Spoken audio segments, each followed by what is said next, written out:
Ici, le chantier est en cours et il devrait être terminé en 2007. En plus, les trottoirs vont être élargis, il y aura une piste de bus et piste cyclable. Et sous la rue de la République, un parking de 800 places va être construit. Voilà à quoi devrait ressembler cette artère dans quelques années. Amélioration du transport en commun avec le tramway. Stationnement désengorgé avec de nouveaux parkings. Au menu aussi, la reconversion de constructions emblématiques en lieux d'utilité publique. Cet ancien silo à blé, par exemple, sera transformé en salle de spectacle de 2500 places. De quoi rendre jaloux le fameux Olympia parisien. Le boulevard du Littoral subira de grands changements. L'autoroute et les infrastructures portuaires encombrantes seront démolies. À la place, promenades et terrasses sur 1 kilomètre. Mais pour en arriver là, il a fallu convaincre les actuels maîtres des lieux. C'est une longue négociation avec le port autonome et je pense qu'on a fini par s'arranger sur le principe d'un aménagement sur pilotis. Le rez-de-chaussée reste au port autonome et tous les aménagements qu'on fait sont en hauteur, ce qui fait que le sol peut toujours être utilisé par le port autonome. De l'argent frais, une bonne coordination et beaucoup de diplomatie, voilà la clé du succès selon les promoteurs du projet. Ils savent de quoi ils parlent, un tiers des objectifs auraient déjà été réalisés. Alors, ce type d'expertise peut-il s'appliquer dans l'aménagement du Bourg-Grec, notre projet national? Cette question, nous l'avons posée à un spécialiste de la coopération économique entre les pays méditerranéens. Je crois que cette coopération est quand même limitée dans la mesure où un établissement public comme Euroméditerranée n'a pas forcément les moyens ni les équipes pour faire de l'ingénierie exportée à l'extérieur. Traduction, Marseille comme Séville, avec leurs moyens, leurs structures et leur vision, ne saurait être au mieux qu'une source d'inspiration pour le Bourg-Grec. Pas davantage, car ici, pour la conduite effective du projet, les responsables locaux ne peuvent compter que sur eux-mêmes et là, pas le droit à l'erreur, l'enjeu est capital.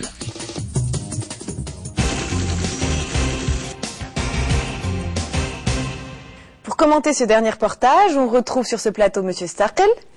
Alors, M. Starkel, on l'a vu dans le reportage, à Marseille, on avait une idée très claire de l'argent public qui allait être investi, 1 euro public pour 2 euros privés. Est-ce qu'on a un peu une évaluation du même type pour le projet Bourg-Grec?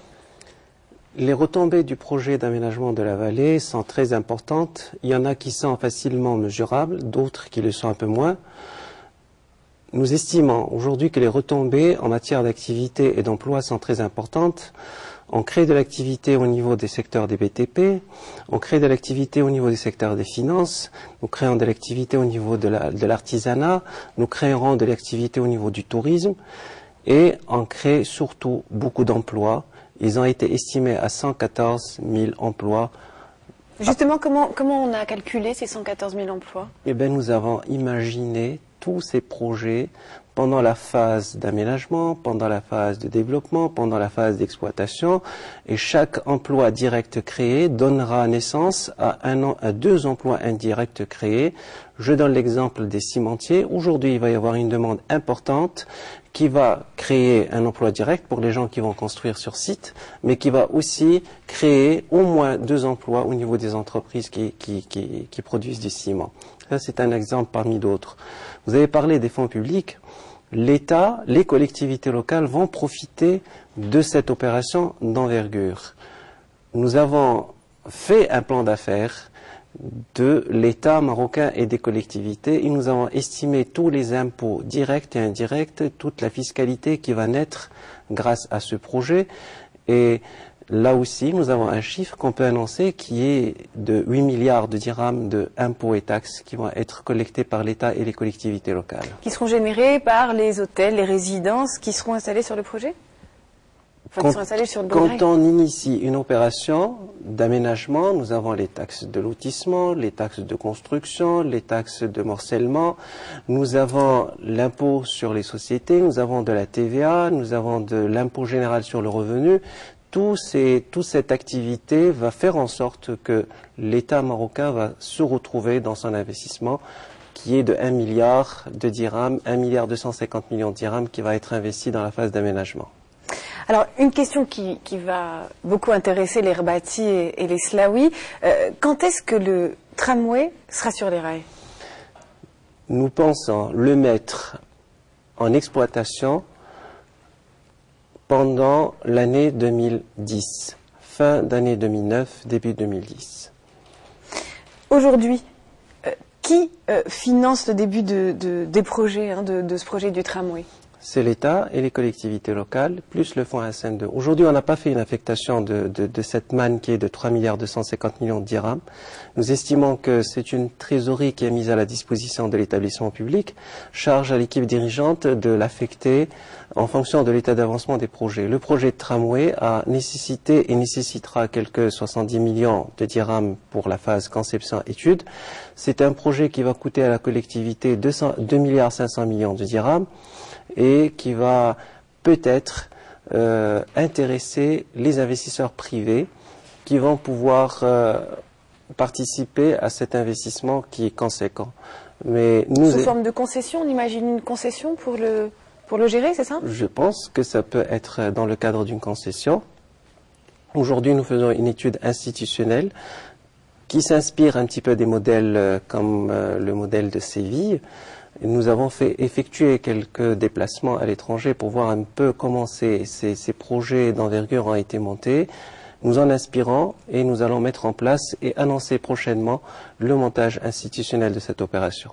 Ouais, alors justement, c'est une question que je voulais vous poser. Est-ce que quand on est à la tête d'une agence comme la vôtre, on s'inspire des expériences étrangères et à quoi on fait attention le plus en fait des réalisations à l'étranger? Les réalisations à l'étranger sont des succès. Et le projet d'aménagement de la vallée prend des leçons, essaye de voir ce qui se fait en Europe, aux États-Unis, au Moyen-Orient. Et nous avons aujourd'hui de belles opérations qui sont réalisées, notamment Euroméditerranée, l'opération solidaire, les docks de Londres, qui nous ont inspirés dans leur montage institutionnel, dans leur phasage, dans leur manière de diriger les opérations. Nous en inspirons et nous sommes sur une bonne voie. Alors, une chose dont on ne parle pas beaucoup, c'est le patrimoine, en fait. Il y a un grand volet de restauration de ce patrimoine. Comment ça va se passer concrètement? Avec qui vous travaillez? D'abord, il faut des ressources. Et nous avons réservé un montant de 100 millions de dirhams qui est considéré comme une participation à la restauration, à la mise en valeur du patrimoine. On n'est pas des spécialistes. Nous avons pris des contacts avec l'UNESCO. Ils ont aujourd'hui un représentant permanent à Rabat.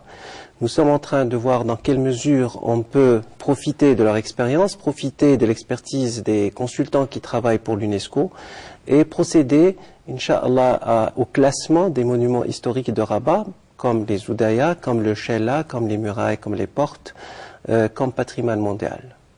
Alors, une question totalement à l'opposé. Est-ce que vous travaillez à l'agence avec des échéances bien précises, des contraintes de réalisation de temps? Nous travaillons avec des contraintes de temps. Nous avons un planning qui est très serré. Le compte à rebours est déjà lancé.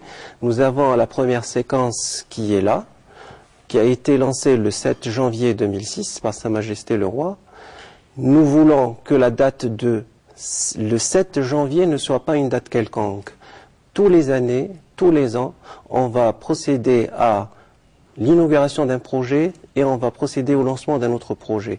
Nos plannings sont des plannings très ambitieux. C'est-à-dire, vous procédez, ce que vous expliquiez tout à l'heure, par séquençage, c'est ça? Oui, alors nous sommes sur un projet qui est un projet sur le long terme. Le souci de la population, le souci de l'aménageur, c'est de livrer à la population, aux citoyens, des projets qui peuvent toucher.